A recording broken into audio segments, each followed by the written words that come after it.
बेटा आए तो उसे फिर से याद दिला दो चश्मे की। बोल दिया है उससे, एक बार और आज बोल देता हूँ। पापा आ गए। पापा मेरे लिए सोना लाए हो? नहीं बेटा, आज भूल गया, पक्का कल ले आऊंगा। ओके बेटा मम्मा आइसक्रीम खाने कब चलेंगे? चलेंगे बेटा, अभी देखो आपकी मम्मा थक गई है ना, अभी जाओ दादी के पास खेलो। ओके बहू रानी। अरे बेटा अमित सुनो, वो मेरा चश्मा ठीक कराया कि नहीं? नहीं बाबा, अभी नहीं करवाया, कल करवा दूंगा। अरे बेटा अमित, कितने दिनों से कह रहा हूँ, मुझे दिखता कम है इस चश्मे से, बनवा दो बेटा। करवा दूंगा ना बाबा, ऑफिस जाता हूँ, बहुत काम रहता है वहाँ। अब एक चीज भूल भी गया तो इसमें इतना पीछे पड़ने वाली क्या बात है? अब पीछे नहीं पड़ रहा हूँ, सिर्फ बोल रहा हूँ। करवा दूंगा बाबा। देख रही हो, अब सुनता ही नहीं है। करा देगा, क्यों परेशान हो रहे हो आप? आज टाइम नहीं मिला होगा, कल करा के ले आएगा। बहू बहू बेटा बहुत देर हो गई है, खाना बना ले। माँ बाहर से मंगवा लेते हैं। पर बेटा कल ही तो बाहर से मंगाया था, रोज रोज बाहर का खाना तेरे बाबूजी को पचता नहीं है बेटा। माँ मैं थक गई हूँ, अभी खाना नहीं बना पाऊंगी। पर बेटा ये सब तो तेरी जिम्मेदारी है। बहू तो क्या, किस किस को संभालूं? ऑफिस संभालूं, घर संभालूं, बच्चे को संभालूं, और एक तो आज काम वाली बाई भी नहीं आई है। बाहर से खाना ऑर्डर कर दिया है, आप लोग खा लीजिए। हाँ मम्मी, हाँ आपने बात कर ली थी ना उनसे? हाँ ठीक है। आप लोग खाना टाइम पे खा लेते हो ना? हाँ बाहर का खाना मत खाना, बाहर का खाना अच्छा नहीं होता। और हाँ पापा जी को भी बता देना। हाँ और सब ठीक है ना? चलिए ठीक है, मैं आपसे बाद में बात करती हूँ। Okay good night.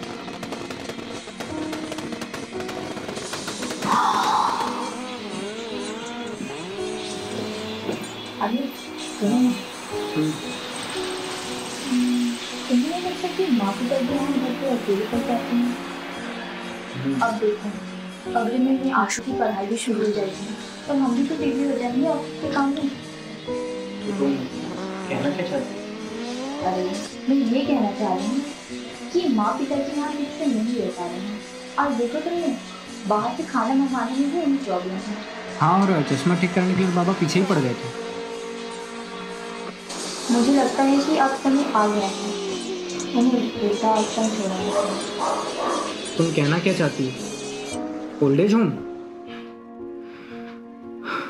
लेकिन उन्हें बताएगा कौन? तुम बताओगे, तुम बेटे हो ना उनके। ठीक है, फिर मैं कल बात करता हूँ उनसे।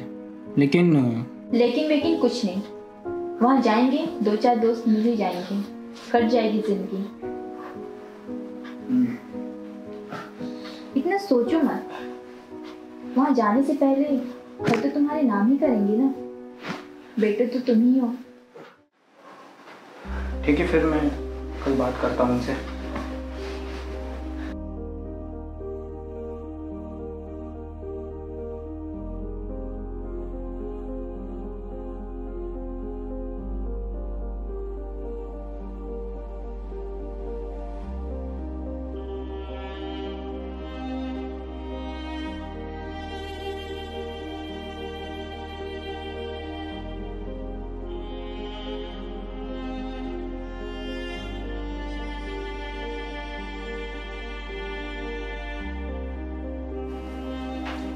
सुनिए जी,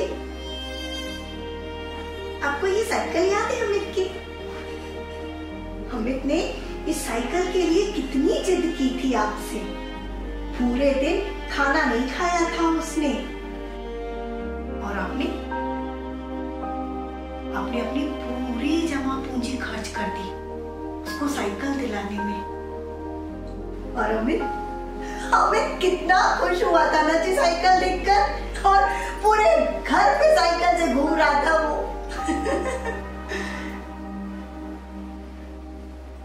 क्या हुआ जी? आप इतने चुप चुप क्यों हैं जी? बड़ी, मैंने अमित और नीतू की बातें सुन ली है। वो हमें वृद्धाश्रम छोड़ने की बातें कर रहे हैं। अरे, हमारी परवरिश में क्या कमी रह गई थी कि हम उनके ऊपर बोझ बन गए? बताओ बताओ रुक्मणी। जी आप ये क्या कह रहे हैं जी? वही कह रहा हूं जो मैं सुन के आया हूं रुक्मणी।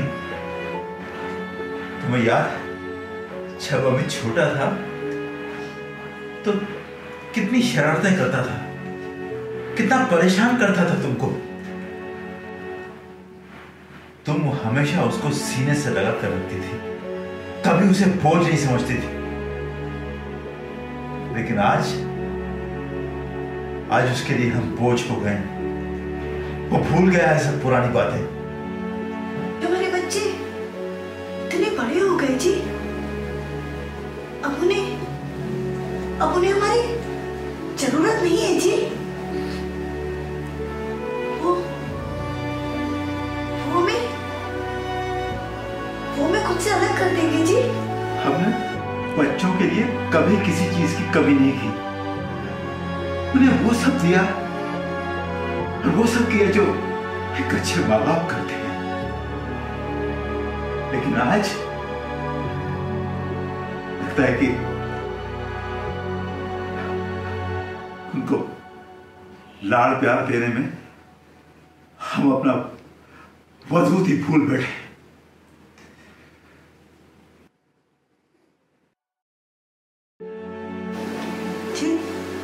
आपका जो भी फैसला होगा ना, मैं आपके साथ हूं।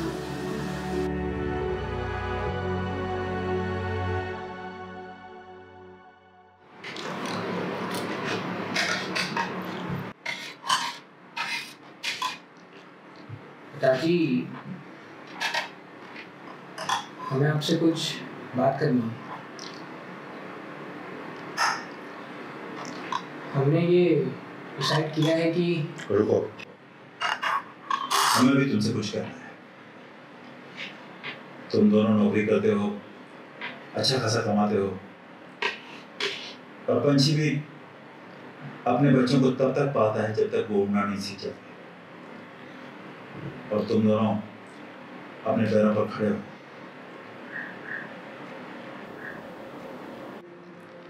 हमारी भी पेंशन आती है बेटा, कम आती है, लेकिन हम दोनों का गुजारा हो जाता है, काफी है। मतलब ये कि तुम अपनी घर गृहस्थी संभालने के लिए अब सक्षम हो। तो अच्छा ये होगा कि तुम अपना देखो। मतलब पिताजी, आप हमें घर छोड़कर जाने के लिए कह रहे हैं? हाँ,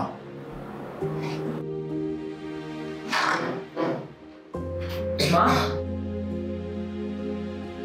नीतू, सुनो तो। नीतू, रुको, मेरी बात तो सुनो। तुम्हारे पिताजी हमें घर छोड़ के जाने की बात कर रहे हैं। बोल रहा हूँ यार। क्या बोल रहा हूँ? हाँ, क्या करेंगे अभी? तुम्हारी इतनी अच्छी जॉब तो है नहीं, घर का रेंट, आशु की स्कूल की फीस, घर का खर्चा कैसे संभालेंगे सब? तुम समझाओ अपने पिताजी को, वो कैसे कर सकते हैं ऐसा? Relax, relax. और मम्मा, क्या है? जब मैं बड़ा हो जाऊंगा ना, तो मेरे पास बहुत बड़ा घर होगा, बहुत सारी कार होगी, फिर मैं आपको और पापा को ओल्ड एज होम भेज दूंगा, जैसे अब दादाजी और दादी जी को भेज रहे हैं। सही कह रहे हो बेटा तुम।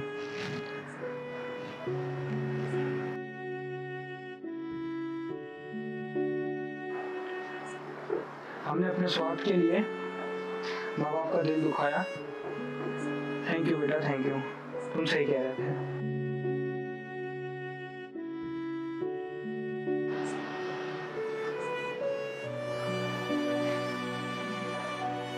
बाबा, बाबा मुझे माफ कर दीजिए बाबा।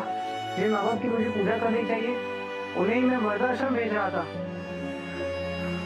I am sorry Baba, I am sorry. माफ कर दीजिए। माँ जी, मुझे भी माफ कर दीजिए। मैं गलत थी। मैं ये भूल गई थी कि शादी के बाद ही हमारी सास असली माँ होती है। माफ कर दीजिए माँ जी। सुनिए जी, माफ कर दीजिए ना। बच्चों को अपनी गलती का एहसास हो गया है और आप ही का तो बेटा है। माफ कर दीजिए जी।